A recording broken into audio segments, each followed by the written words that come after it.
Hi there, you've reached Jenni and Amanda today, and we are the women in rural real estate. Today, we'd like to talk to you about managing your money, managing income. This one's tricky. This one's tricky for me, especially it's tax season, and nobody likes tax season. So, Season's fun. yeah, one of the things I've always done is I put the money away. So every paycheck I get, I put 50% of it in a fund, and I try not to use that for anything. I'm not super good at it, though. So come tax season, you sort of got to watch that and make sure you've got that money tucked away. Yeah, 50% is pretty good. That's pretty ambitious, honestly. Totally, it depends on your income bracket. I would say number one step is having a good accountant. There's so many expenses involved in the business that you can write off. So it's important to know what those are. I kind of always made it a good rule of thumb to put aside about 30 to 40% of my income. And that would be for taxes and GST, because you're going to have GST bills. My biggest advice there is to remit those quarterly. Yes. Some people like to do them yearly, and it's a much harder hit. Yeah. Yeah. So you have a lot of paperwork that has to go to your accountant.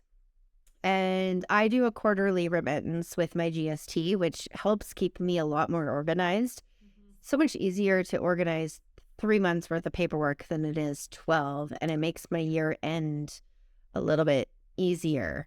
But definitely doing regular check-ins with your accountant and making sure that you're on track and you understand how much income tax you're going to have and how much GST you're going to have to pay is going to be really important to keeping you on target. Yeah, and it really makes sense to put that money away from every paycheck. Every single paycheck. If you don't do it that way, you're going to have nothing in your bank account when tax season rolls around and you owe 20 or 30 or 50 or 70 grand. Who knows, right? Depending on how well you're doing. Well, it's really easy to spend it when you see it sitting in your account. So from the moment I started real estate, I opened a separate account that I just transferred the money into, and I just pretended like it didn't even exist. So it wasn't even an option for me to spend it. And I'd rather estimate a bit too high. Like, I think your 50% is hopefully on the high side, and have a little money left over, and it's almost like a forced savings, and maybe you can go on a little vacation or take a weekend away or whatever, give yourself a little bonus. But it better to be prepared than not. Yeah, it's just like retirement savings. It makes sense to pay yourself first. So don't forget about that. It's not your money. Just put it aside. And any good investment person, a financial advisor, you read the books. What are some of the good ones? Think and Grow Rich, Rich Dad, Poor Dad. Yeah, all those ones. And you should have read those books. They always say pay yourself first. Yeah. So number one, pay yourself. So on top of that 50% that you're putting away for taxes and GST and all of that, you're going to want to think about retirement, because guess what? We don't have a pension plan. Yeah. We are our pension plan. Yeah. And you don't want to do this forever. You have to create some sort of investment portfolio for yourself. And the sooner you start that, the better off you're going to be at the end of the day because of the magic of compound interest. Absolutely. I wish I started at 19 when the banks were all pushing it way back then, and I didn't. So there's some making up to do, but yeah, and here we all are, right? So other things to think about for financing, though, is really just keeping things separate, keeping your personalized stuff separate from your business stuff. If you get audited and you're running stuff out of the same account, then you get audited across the board.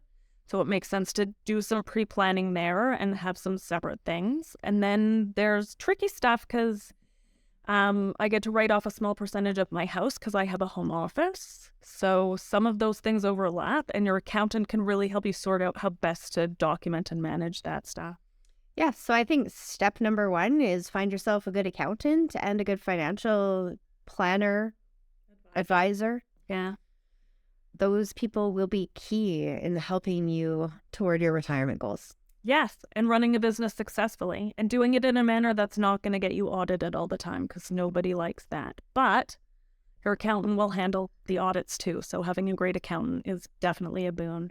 And this is another one that goes back to speaking with some of your colleagues, because there's a lot of different ways that you can plan this, and a lot of different strategies, and a lot of different tips and resources and things that you don't think of. And talking to each other about it sometimes changes your strategy. And I know that I have restructured myself a few times based on what makes financial sense for my lifestyle, because not everybody's lifestyle is the same. Yeah, absolutely. And the other people in your office, they've been through it, right? If you're just starting out, they're going to have lots of knowledge and experience that you don't. So feel free to lean on those people, right? You don't have to reinvent the wheel. Definitely don't reinvent the wheel. Yeah, Definitely too hard. Especially where taxes are concerned. Nobody has time for that. So hopefully you guys found this helpful. We're the women in rural real estate, and we're here to help. Have a great day. Bye.